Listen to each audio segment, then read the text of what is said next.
বাজার থেকে পশু আনার সময় বা কুরবানি করার সময় পশুর সাথে অনেক বেশি অমানবিক আচরণ করি। আমরা 3 ভাই 3 ভাগে কোরবানি দেই। সুপ্রিয় দর্শক, আসসালামু আলাইকুম ও রহমতুল্লাহ। আশা করি সকলেই ভালো আছেন। এবছর যদি আপনি কোরবানি দিয়ে থাকেন তাহলে আজকের এই ভিডিওটি আপনার জন্য। বন্ধুরা, আমরা অনেকেই কিভাবে আকিকা দিব, কিভাবে কোরবানি দিব আমরা জানি না। অনেক নিয়ম কানুন না জানার কারণে আমাদের অনেক ভুল হয়ে যাচ্ছে, যার কারণে আমরা কোরবানি দিয়েও পাপী হয়ে যাচ্ছি। বন্ধুরা, আজকের এই ভিডিওতে ডক্টর মিজানুর রহমান আজহারি সাহেব এবং শায়েখ আহমদুল্লাহ সাহেব আলোচনা করেছেন। আজকের এই ভিডিওটি কন্টিনিউ করলে আপনি সকল নিয়ম কানুন জেনে যাবেন। ভিডিওটি দেখার আগে আপনি যদি এই চ্যানেলে নতুন হয়ে থাকেন তাহলে চ্যানেলটি সাবস্ক্রাইব করে পাশে থাকা বেল বাটনটি অল প্রেস করে দিন। আর যারা করেছেন তাদেরকে অসংখ্য অসংখ্য ধন্যবাদ। আর বন্ধুরা, আপনাদের জন্য বরাবর একটি কথাই বলবো, নামাজ বাদ দিও না বন্ধু, এপারের চেয়ে ওপারের জীবন অনেক সুন্দর।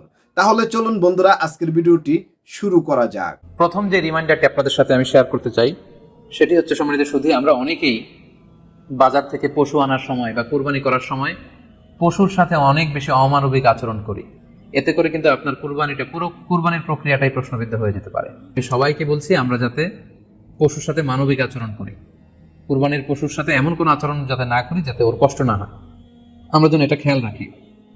বিশেষ করে জবাই করার আগে পশুকে ভালোভাবে রশি দিয়ে বেঁধে নেওয়া এবং ছুরিটা, যেই ছুরি দিয়ে জবাই করা হবে সেটা খুব ধারালো থাকা। আল্লাহ রাসূল সাল্লাল্লাহু আলাইহি ওয়াসাল্লাম কিন্তু এই দিক নির্দেশনা আমাদেরকে দিয়েছেন। সুবহানাল্লাহ। ইসলাম যে কতটা চেক এন্ড ব্যালেন্স, কতটা ভারসাম্যপূর্ণ জীবন বিধান। আল্লাহ রাসূল সাল্লাল্লাহু আলাইহি ওয়াসাল্লাম সহিহ মুসলিমের বর্ণনায় তিনি বলছেন, ইযা যাবাহতুম ফাআহসিনু যিবহা, তোমরা যখন জবাই করবে সেখানেও তোমরা ইহসান করো। কেননা আল্লাহ তাআলা সব জায়গায় ইহসানকে অবধারিত করেছেন। আমরা জীবনে যাই করবো না কেন সেটা ইহসানের সাথে করতে হবে।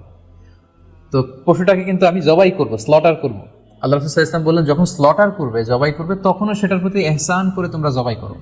ওয়াইদা যাবাহতুম ফাআহসিনু যিবহা, সেক্ষেত্রেও তোমরা সফট হার্টেড হও, সেটাকে ইহসানের সাথে জবাই করো। কিভাবে ইহসানের সাথে জবাই করবে? ওয়ালিউহিদ্দা আহাদুকুম শাফরাতাহু ওয়ালিউরিহ যাবিহাতাহু, তোমরা তোমাদের ছুরিটা খুব বেশি করে ধারালো করে নাও, যাতে করে খুব স্মুথলি স্লটারিংটা হয়ে যায়, খুব স্মুথলি কুরবানিটা তাড়াতাড়ি হয়ে যায়, যাতে প্রাণীটার কষ্ট না হয়। আমরা প্রায়ই আমাদের বেখেয়ালে বা অবহেলাবশত কুরবানির পশু ট্রাক থেকে নামানো, হাট থেকে নিয়ে আসা, এমনভাবে আমরা কুরবানির পশুর সাথে ট্রিট করি, এতে করে কিন্তু অনেক অমানবিক আচরণ আমাদের দ্বারা প্রকাশ পেয়ে যায়। সো আমরা যদিও এটাকে জবাই করবো, আমরা যেন ইহসানের সাথে জবাই করি, এই বিষয়টা যেন আমরা খেয়াল রাখি। এটা হচ্ছে প্রথম রিমাইন্ডার। দ্বিতীয় রিমাইন্ডার হচ্ছে, আমাদের দেশে প্রায় এটা ঘটে, জবাই করার পরে অনেক কসাইরা তাড়াতাড়ি এই পশুটার দেহ থেকে প্রাণ বের হয়ে যাওয়ার জন্য ছোট ছুরি দিয়ে জবাই করা প্রাণীটার গলার মধ্যে খোঁচা মারতে থাকে, গলায় বারবার খোঁচা মারতে থাকে। এটা কিন্তু ঠিক না। স্পাইনাল কর্ডে যদি আপনি জবাই করার পরে বারবার খোঁচা মারেন তাহলে কিন্তু এই প্রাণীটার অপমৃত্যু হতে পারে, অর্থাৎ এটা স্বাভাবিক কোনো মৃত্যু নয়। স্বাভাবিক মৃত্যু হচ্ছে জবাই করে দেয়া, এবং ইসলাম এটাকে আমাদের জন্য বৈধ করেছেন। আমরা জানি যে পাশ্চাত্যে গরুর মাথায় বুলেট মারা হয়, অথবা ইলেকট্রিক্যাল শক দিয়ে ওটাকে হত্যা করা হয়, অথবা ভারী কোনো লোহার হাতুড়ি দিয়ে গরুর মাথায় আঘাত করে সেটাকে মারা হয়। কিন্তু ইসলাম এগুলোকে নিষেধ করেছে। ইসলামের বিধান হচ্ছে স্লটারিং করা, আপনি জবাই করে দিবেন। সেক্ষেত্রে আমার মনে হয় 10 থেকে 15 মিনিট যদি আমরা একটু ওয়েট করি, গরুর দেহ থেকে সবগুলো রক্ত কিন্তু বের হয়ে যাবে, ফলে এটার গোশতটা উপাদেয় হবে আমাদের জন্য। মাশাআল্লাহ, হুজুর কুরবানি সম্পর্কে অনেক সুন্দর আলোচনা করছেন। বন্ধুরা, ভিডিওটি কন্টিনিউ করুন। কিন্তু আমরা যদি তাড়াহুড়ো করে, বিশেষ করে অনেক কসাই ভাইরা রুহটা যাতে তাড়াতাড়ি বের হয়ে যায়, প্রাণটা যাতে তাড়াতাড়ি বের হয়ে যায়, জবাইয়ের পরে আবার ছোট ছুরি দিয়ে স্পাইনাল কর্ডে খোঁচা মারতে থাকে, এটা কিন্তু ঠিক না। এতে করে যেটা হয়, এটা স্বাভাবিক মৃত্যু হয় না, বরং অপমৃত্যু হয়ে থাকে। আমরা যখন কোরবানি করি তখন প্রাণীটার শ্বাসনালী এবং কণ্ঠনালী কেটে যায়, এবং তারপরে রক্তনালী, যেটাকে ইংরেজিতে বলে জুগুলার ভেইন, এই জুগুলার ভেইনটা যখন কেটে যায় তখন কিন্তু প্রাণীটা আর ব্যথা পায় না। গবেষণায় দেখা গিয়েছে যে যদি আমরা দেখি যে প্রাণীটা খুব ছটফট করে লাফালাফি করে, কিন্তু আসলে সে ব্যথা পায় না। জুগুলার ভেইন যখন কেটে ফেলে তখন ব্রেইন তাকে স্পাইনাল কর্ডের মাধ্যমে হার্টে সিগন্যাল দেয় আরো বেশি পাম্প করার জন্য, আরো বেশি রক্ত পাঠানোর জন্য, ফলে দেহের সবগুলো রক্ত গলার ওই কাটা জায়গা দিয়ে কিন্তু বের হয়ে যায়। কিন্তু ওই মুহূর্তে আপনি যখন ছোট ছুরি নিয়ে এটা স্পাইনাল কর্ডে খোঁচাখুচি করতে শুরু করেন, তখন কিন্তু এটার অপমৃত্যু ঘটে, এটা স্ট্রোক হতে পারে, এটা হার্ট অ্যাটাক করে মারা যেতে পারে। তাহলে সেটা কিন্তু স্বাভাবিকভাবে জবাইয়ের মধ্যে দিয়ে মৃত্যুবরণ করলো না, বরং হার্ট অ্যাটাক করে বা স্ট্রোক করে সেটা মারা গেল। তখন কিন্তু আপনার কুরবানিটা প্রশ্নবিদ্ধ হয়ে যেতে পারে। সেই জন্য আমি সকলের কাছে অনুরোধ করবো, আপনারা তাড়াহুড়ো না করে 10 থেকে 15 মিনিট একটু ওয়েট করেন জবাইয়ের পরে, এটাকে স্বাভাবিকভাবে, ন্যাচুরালি, প্রাকৃতিকভাবে এটা রুহটা বের হতে দিন। তা না হলে আমাদের কুরবানি কিন্তু প্রশ্নবিদ্ধ হয়ে যেতে পারে। 3 নম্বর রিমাইন্ডার হচ্ছে, আমাদের বাংলাদেশের অনেক জেলায় আমরা হিন্দু মুসলমান একসাথে থাকি। আমার কাছে নিউজ এসেছে যে অনেক জায়গায় অনেকে হিন্দুদের মন্দিরের সামনে কোরবানির গরু জবাই করে। এটা ঠিক না, কারণ আমরা জানি যে ওরা এই গরুর পূজা করে থাকে। সো আমরা এমন কিছু করব না যেটা ওদেরকে খুব বেশি কষ্ট দিবে। সো অনেকে শুনেছি যে উস্কানিমূলক ভাবে তারা একটু দেখিয়ে দিতে চায় বা তাদের উপর প্রতিশোধ নিতে চায়। এরকম করে অনেক সময় হিন্দুদের বিভিন্ন গ্রামে মন্দিরের সামনে এই কুরবানির ব্যবস্থাপনা করা হয়। আমি বলবো যে আমরা এটা যাতে না করি। আমরা হিন্দুদের যে উপাসনালয় আছে, আমাদের হিন্দু ভাইদের উপাসনালয়গুলোকে স্কিপ করে এমন জায়গায় কুরবানি করব যাতে করে তাদের এই দৃশ্য দেখা না লাগে এবং তাদের ইবাদতগাহের সামনে যাতে আমাদের এরকম পরিস্থিতি তৈরি করতে না হয়। আমরা যাতে সাম্প্রদায়িক সম্প্রীতি আমাদের ইবাদতের মধ্য দিয়ে বজায় রাখতে পারি এবং কোনো ধরনের উস্কানিমূলক কর্মকাণ্ডে যেন আমরা কখনোই যুক্ত না হই। 4 নাম্বার এবং সবচাইতে গুরুত্বপূর্ণ পয়েন্ট হচ্ছে, জি খেয়াল করে শুনুন, আপনাকে বলছি 4 নাম্বার পয়েন্ট হচ্ছে যে জবাইয়ের স্থান এবং বর্জ্য কুরবানির পরে এটাকে নিজ দায়িত্বে পরিচ্ছন্ন করুন। বন্ধুরা, কোরবানির জন্য আমাদের এই মাসালাগুলি জানা খুব দরকার ছিল। ভিডিওটি কন্টিনিউ করুন। যে বর্জ্য ময়লা এটা নিজ দায়িত্বে আপনি ক্লিন করুন। সিটি কর্পোরেশনের ভাইরা সরকারি তত্ত্বাবধানে সারা বাংলাদেশের এসব বর্জ্য আসলে পরিষ্কার করা সম্ভব না। জরিপে এসেছে যে 50 লক্ষ গরু জবাই করা হয় প্রত্যেকটা কুরবানির ঈদে। তো সেক্ষেত্রে আমাদেরকে দায়িত্বশীল হতে হবে। কুল্লুকুম রাঈন ওয়া কুল্লুকুম মাসউলুন আন রাইয়াতিহি। আল্লাহ রাসূল সাল্লাল্লাহু আলাইহি ওয়াসাল্লাম বলেছেন, তোমরা প্রত্যেকে দায়িত্বশীল আর তোমাদের প্রত্যেকের দায়িত্বের ব্যাপারে কিয়ামতের ময়দানে আল্লাহ তাআলা কিন্তু তোমাদেরকে জিজ্ঞেস করবে।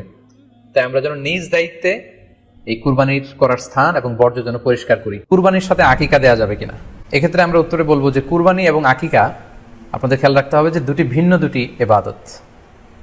প্রথম কথা হচ্ছে ইবাদত ভিন্ন দুটি ইবাদত। কারণ কুরবানি এটা বছরের একটা নির্ধারিত সময়, জিলহজের 10 তারিখে, এবং তারপরে আরো 2 দিন বা 3 দিন, এই সময়গুলোতে আপনি কুরবানি করতে পারবেন। তাহলে এটা হজের মৌসুমে জিলহজ মাসে করতে হয় কুরবানি। কিন্তু আকিকা কিন্তু এরকম না। আকিকাটা যে কোনো মাসে হতে পারে। আকিকাটা হচ্ছে নবজাতক সন্তানের ভূমিষ্ঠ হওয়ার পরে শুকরিয়া স্বরূপ আল্লাহর কাছে যে কুরবানিটা করতে হয় সেটাকে আমরা বলি আকিকা। হাদিসে এসেছে আকিকা। তো সেটা হচ্ছে সন্তান কখন ভূমিষ্ঠ হলো সেটার উপর নির্ভর করে। কারো সন্তান রমাদানে হতে পারে, কারো সন্তান জিলহজ মাসেও হতে পারে, শাওয়ালে হতে পারে, রজাবে হতে পারে।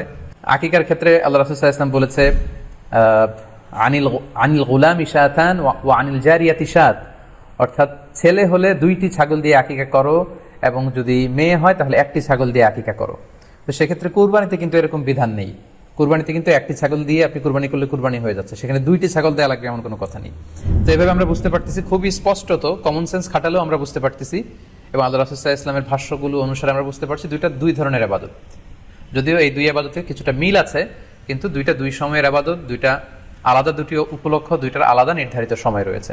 যেমন আকিকার ক্ষেত্রে সুন্নাহ হচ্ছে বাচ্চা যেদিন জন্মগ্রহণ করবে তার 7ম দিন শেষে 7 দিন পরে আপনি আকিকা করবেন। আল্লাহ রাসূল সাল্লাল্লাহু আলাইহি ওয়াসাল্লাম বলেছেন, কুল্লু গুলামিন মুরতাহানুন বিআকিকাতিহি তুযবাহু আনহু ইয়াওমা সাবিহি। প্রত্যেক সন্তানের আকিকা দিতে হয় তার 7ম দিনে। ওয়া ইউহলাকু ওয়া ইউসাম্মা, এবং 7ম দিনে মাথার চুল ফেলে দিতে হয়, তার সুন্দর একটি নাম রাখতে হয়। তাহলে আকিকার বিধান হচ্ছে সম্মানিত শুধু সন্তান জন্মগ্রহণ করার 7 দিন পরে। আমরা বুঝতে পারলাম আল্লাহ রাসূল সাল্লাল্লাহু আলাইহি ওয়াসাল্লামের ভাষ্য অনুযায়ী। আমরা 3 ভাই 3 ভাগে কোরবানি দেই। এক ভাইয়ের অবস্থা ভালো, তাই সে বেশিরভাগ টাকা দেয়, আর আমরা অল্প কিছু পরিমাণ শরিক হই। তাহলে কি আমাদের কোরবানি আদায় হবে কিনা? এটা একটা গুরুত্বপূর্ণ প্রশ্ন। কোরবানি দেওয়ার ক্ষেত্রে বিশেষ করে যখন ভাই ব্রাদাররা মিলে কোরবানি দেন তখন এরকম পরিস্থিতি তৈরি হয়। একটা গরুর দাম ধরেন 70,000 টাকা। তো এক ভাই তার উপার্জন অনেক কম, সেজন্য সে 5,000 টাকা দিছে, আর বাকি টাকা যেটা আছে সেটা হয়তো বাকি ভাইরা দিছে। কোরবানি হবে কিনা? উত্তর হলো কারোর কোরবানি হবে না। কোরবানিতে যে কোনো একটা পূর্ণ অংশ নিতে হবে। 7 ভাগের একটা পরিপূর্ণ অংশ, 7 ভাগের 1 ভাগ, 7 ভাগের 2 ভাগ, 3 ভাগ, 4 ভাগ, সর্বনিম্ন 1 ভাগ নিতে হবে। ভগ্নাংশ নেওয়া যাবে না, অর্থাৎ 1 ভাগেরও অর্ধেক নেওয়া যাবে না। 2 ভাই মিলে 1 ভাগ নিছে হবে না, তখন সেটা গোশত খাওয়া হবে। পশু জবাই হয়ে গেছে সহি পদ্ধতিতে, গোশত খাওয়া হবে, কিন্তু কোরবানি হবে না। কোরবানি বিশুদ্ধ হইতে হলে প্রত্যেককে পূর্ণাঙ্গ একটা ভাগ নিতে হবে। হ্যাঁ, এখন এমন হতে পারে যে এক ভাইকে আল্লাহ আর্থিক সচ্ছলতা দিয়েছেন, বাকিদেরকে দেন নাই, তো কি হবে? তখন সচ্ছল যিনি, তিনি তার পক্ষ থেকে কোরবানি দিয়ে বাকি সবার পক্ষ থেকে দিবেন, যে ঠিক আছে তোমার পক্ষ থেকে একটা শেয়ার, তুমি টাকা দিলা না, আমি তোমারটা দিয়ে দিলাম, এটা হতে পারে। অথবা আরেকটা হতে পারে যে ঠিক আছে তুমি অল্প টাকা কামাই করছো, মাত্র 5,000 টাকা আছে, তুমি টাকা না দিলে তোমার কাছে ভালো লাগতেছে না, তুমি টাকা দিলে তোমার কাছে খুশি হবে, তো সেক্ষেত্রে 5,000 টাকা তুমি আমাকে দিয়ে দাও, এটা কোরবানির শেয়ার না। আমি কোরবানিতে এটা লাগাবো সেটা ভিন্ন বিষয়, বাট তুমি শেয়ার হিসেবে দিলা না, এটা হতে পারে। প্রবাসীরা অনেকে একটা কাজ করে, বিশেষ করে মিডল ইস্টে যারা থাকে, অনেক প্রবাসীরা কোরবানি ঈদের দিন নিজেরা একটা ছাগল জবাই করে। তো রুমে 5 জন থাকে, এখন 5 জন মিলে একটা ছাগল জবাই করলে ওই ছাগলের টাকা তারা ভাগ করে। এই যে এক ছাগলে কয়জন শরীক হতে পারবে, কয়জন কোরবানি দিতে পারবে? একজন। ভগ্নাংশ দেওয়া যাবে না। তাহলে একজন কোরবানি দিলে রুমের যে কোনো একজন কোরবানি দিবে, তো বাকি 4 জন তারা কি বসে বসে খাবে? গোশত তো সবাই খাবে। তো এই জন্য তারা 5 জন মিলে ভাগ করে টাকা দেয়। এখানে কারোরই আসলে কোরবানি হবে না, জবাই করা হবে, পশুর গোশত খাওয়া হালাল হবে, কিন্তু কোরবানি হবে না। যদি কোরবানি হতে হয় তাহলে এমন করা যেতে পারে, 5 জন মিলে টাকা দিল একজনকে, দিয়ে বললো ভাই আপনি মুরব্বী মানুষ, বড় মানুষ, বা আপনি যে কোনো কারণে আমাদের থেকে ভিন্নতর, তো এই টাকাটা আমরা সবাই তুলে আপনাকে দিলাম, কোরবানিটা আপনার তরফ থেকে আপনি দেন, সবটা একজনের হলো, গোশতটা সবাই খাইলো। বা এই বছর আপনার তরফ থেকে হলে পরের বছর আমরা আবার সবাই টাকা পয়সা দিলাম, ভাই আরেকজন হলো, টাকা আপনাকে দিয়ে দিলাম আপনার তরফ থেকে, কোরবানিটা একজনের হবে। ঠিক একইভাবে গরুতে ভগ্নাংশ, এটার ভাগ এভাবে আপনার শরীক হওয়া যাবে না, পূর্ণাঙ্গ একটা অংশের শরীক হতে হবে, তারপরে কোরবানি বিশুদ্ধ হবে। বন্ধুরা, আপনারা শুরু থেকে শেষ পর্যন্ত আজকের এই ভিডিওটি দেখেছেন। এই ভিডিও সম্পর্কে আপনাদের কোনো মতামত থাকলে অবশ্যই কমেন্ট বক্সে দিবেন। দেখা হবে নতুন কোনো এপিসোডে। সে পর্যন্ত ভালো থাকবেন, সুস্থ থাকবেন। আজকের মতো বিদায় নিচ্ছি। আসসালামু আলাইকুম ওয়া রাহমাতুল্লাহি ওয়া বারাকাতুহু।